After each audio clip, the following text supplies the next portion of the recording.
మహిళలకు జిల్లా ప్రజల తరఫున గిరిజనుల తరఫున హృదయపూర్వక నమస్కారాలు సార్. ప్రపంచ ఆదివాసీ దినోత్సవ శుభాకాంక్షలు సార్. ఈరోజు ఈ కార్యక్రమాన్ని మన్యం జిల్లాలో మేము జరుపుకుంటున్నాం సార్. ఇక్కడ ఎస్టీ కమిషన్ చైర్మన్ గారు మరియు గౌరవ ఎమ్మెల్యే గారు కూడా ఇక్కడ హాజరయ్యారు సార్.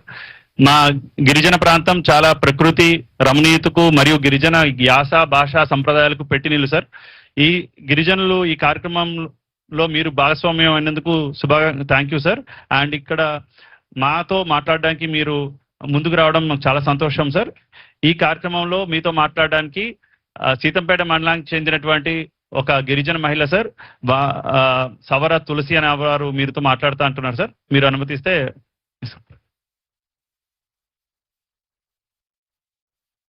కలెక్టర్ గారు మాట్లాడించండి సార్. నా పేరు సవర తులసి సార్. మాది సీతంపేట మండలము వాబ్ విలేజ్ సార్. మా ఇంట్లో 6 ఉంటున్నాం సార్. ముందుగా మీకు చాలా రుణపడి ఉంటాం సార్. కృతజ్ఞతలు సార్. 1వ తేదీ కల్లా మా మామయ్య గారికి పెన్షన్ అందుతుంది సార్. చాలా ఆనందంగా ఉంది సార్. మా కుటుంబం మొత్తం మీకు రుణపడి ఉంటాం సార్. అలాగే నేను 10వ తరగతి వరకు చదువుకున్నాను సార్. మీరు ప్రోత్సహించిన తోటే పొదుపు అనేది మేము చేసుకుంటూ డ్వాక్రా మహిళల ద్వారా నేను ఒక 20,000 రూపాయలు తీసుకొని కోలు తర్వాత వచ్చి మేకలు కొనడం జరిగింది సార్.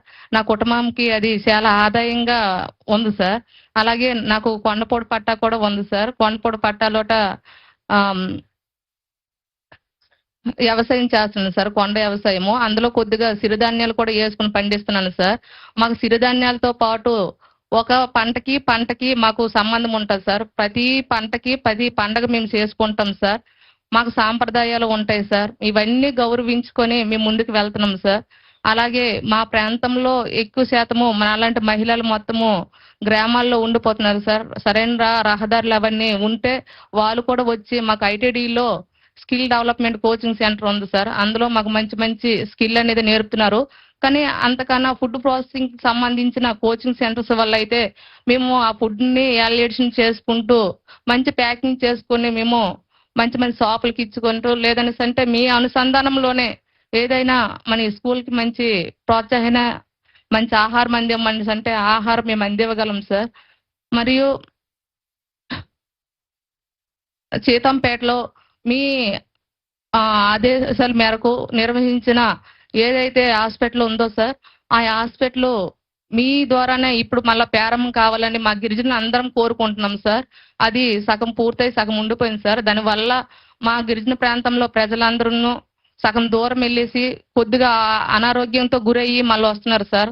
హాస్పిటల్స్ అన్ని చాలా దూరం ఉన్నాయి సార్. వైజాగ్ తర్వాత పాలకొండ ఇటు పార్వతీపురం మాకు చాలా దూరం అవుతుంది సార్.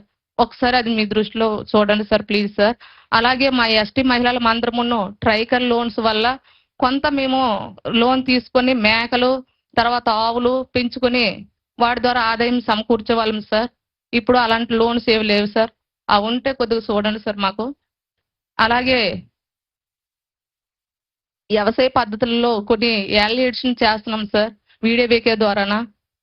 అటు కూడా మంచి బ్రాండింగ్ అన్ని చేస్తే మా దగ్గర ఏదైతే మంచి పసుపు ఉంది సార్ మా దగ్గర ప్రాంతంలో అది కుర్కుమిన్ శాతం ఎక్కువ ఉంది.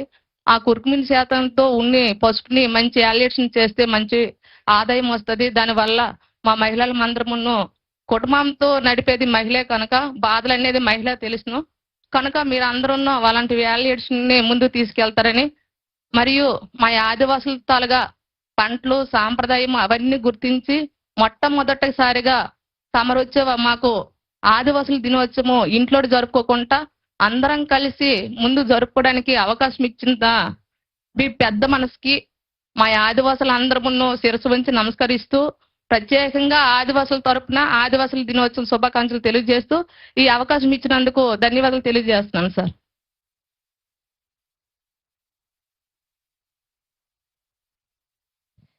థ్యాంక్ యూ అమ్మా. ఇప్పుడు గిరిజనులను కాపాడాలి, గిరిజన సంస్కృతిని పరిరక్షించాలి, గిరిజనులు తయారు చేసేటువంటి ఉత్పత్తులను ప్రపంచం నలుమూలలా తెలియజేయాలి అన్నదే రాష్ట్ర ముఖ్యమంత్రి వర్యుల ఆకాంక్ష. మరి ఈ రోజు ప్రపంచ ఆదివాసీ దినోత్సవం సందర్భంగా ముఖ్య అతిథిగా విచ్చేసినటువంటి మన రాష్ట్ర ముఖ్యమంత్రి వర్యులు గౌరవనీయులు శ్రీ నారా చంద్రబాబు